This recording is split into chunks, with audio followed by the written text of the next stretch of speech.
Hello everyone. आज है 11 अगस्त और मैं आप सबके बीच में ये सारी चीज़ें रखने के लिए आई हूँ। क्या मेरी लाइफ में चल रहा था, क्या चीज़ें हैं, सारी चीज़ें मैं स्टार्टिंग से आप लोगों को बताती हूँ। मैं सबसे पहले तो ये बता दूँ कि जब से मैं मैच्योर हुई हूँ मेरा लड़कों में कोई इंटरेस्ट नहीं था स्टार्टिंग से, ना मैं कभी किसी लड़के की तरफ अट्रैक्ट हुई कुछ भी है। ये चीज़ें हमारे गांव वाले सब जानते हैं कि मैं अपने गांव में किस तरीके से रही हूँ। लेकिन जब मैं थोड़ी मैच्योर हुई तो मेरा रिलेशन एक लड़की के साथ बना और वो रिलेशन बस मेरी बहन को पता था। मेरी बहन को ये सारी चीज़ें पता थी। उसके बाद वो उस फ्रेंड से मेरी दोस्ती टूट गई कुछ रीजंस की वजह से। फिर उसके बाद मेरी लाइफ में एक और लड़की आई। तो ऐसा नहीं है कि मेरी लाइफ में जो मेरे साथ अभी है लड़की वो ही है, उससे पहले भी मेरा रिलेशन लड़कियों से ही रहा था। ये सारी चीज़ें मेरे घर वालों से हाइड थी, लेकिन मेरी बहन को सारी चीज़ें सच पता थी।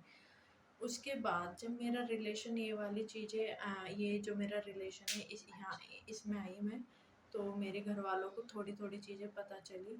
सबसे पहले मेरी बहन को पता चली जब मेरी फ्रेंड मेरे घर पे आई थी। उसके बाद ये सारी चीज़ें नॉर्मल चलती रही, लेकिन जब रिश्ते की बात हुई तो मैंने अपने घर वालों से, अपनी मम्मी से सबसे पहले बैठ के बात करी। मैंने सारी चीज़ें बताई कि मम्मी ऐसी ऐसी बातें हैं, मैं किसी लड़के के साथ नहीं रह सकती हूँ।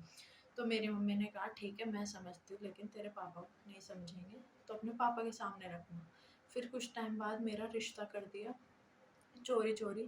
तो मैंने उस चीज़ को लेकर के घर में कलेश करा, मैंने अपनी चीज़ें रखी। तो मैंने वो रिश्ता पहले तो तुड़वाया कि नहीं मेरे को नहीं शादी करनी। फिर मैंने अपने पापा के सामने ये चीज़ें रखी कि पापा ऐसे ऐसे बात है। उस चीज़ को लेकर के मेरे से फ़ोन छीन लिया, मेरा आना जाना सब कुछ बंद कर दिया था। ये 1 साल पहले की चीज़ें चल रही थी जो मैं वो बता रही हूँ आपको। ये सारी चीज़, तो उस चीज़ में परेशान होके मैं अपने घर से आ गई। मैंने अपने घर वालों को बता दिया मैं अपने फ्रेंड के साथ हूँ ये वो। फिर मेरे घर वाले आए, पुलिस थाना हुआ, कोर्ट कचहरी, पूरा मेरा चंडीगढ़ हाई कोर्ट में केस भी चला था। इन लोगों ने लिखित रूप में चीज़ें दे दी थी कि अब अपनी मर्जी से कहीं भी भेजिए, हमारा कोई मतलब नहीं है। 2 बार इन लोगों को बुलाया।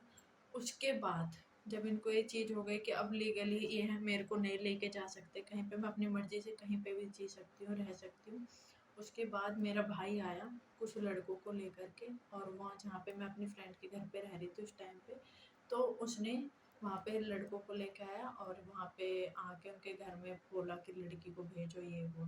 उस टाइम पे मैं नहीं गई। उसके बाद दोबारा से क्या हुआ, फिर कुछ टाइम बाद नवंबर में मेरा बाप आया, 2 गाड़ी थी गुंडों की, अचानक इनके घर में घुसा और मेरे को यहाँ से किडनैप करके और ले गया। मेरे को ज़बरदस्ती यहाँ से ले गया, वो गुंडों के साथ आया था, प्रॉपर टीम थी। फिर भारत की शादी आ गई तो फिर मैं 6 महीना वहीं पे रही थी। तो ये मेरे को ज़बरदस्ती लेके गया था, मैं अपनी मर्ज़ी से नहीं गई थी। और उस टाइम पे ना मेरे पास फ़ोन था, कुछ भी नहीं था मेरे पास। मैं 6 महीने एक कमरे में, मेरा आना-जाना सब बंद करा दिया था। ना मैं कहीं जा सकती, अगर मैं कहीं जा रही तो मेरे साथ ही इन्होंने जाना है।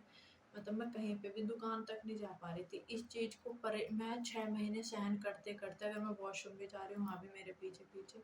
ये चीज़ मैं इतनी, मतलब सहन करने के बाद मेरा माइंड बिल्कुल ही डिस्टर्ब हो गया। मैं इस चीज़ से बहुत परेशान आ गई। मैं वहाँ पे नहीं रह पा रही थी, मेरे को घुटन हो रही थी।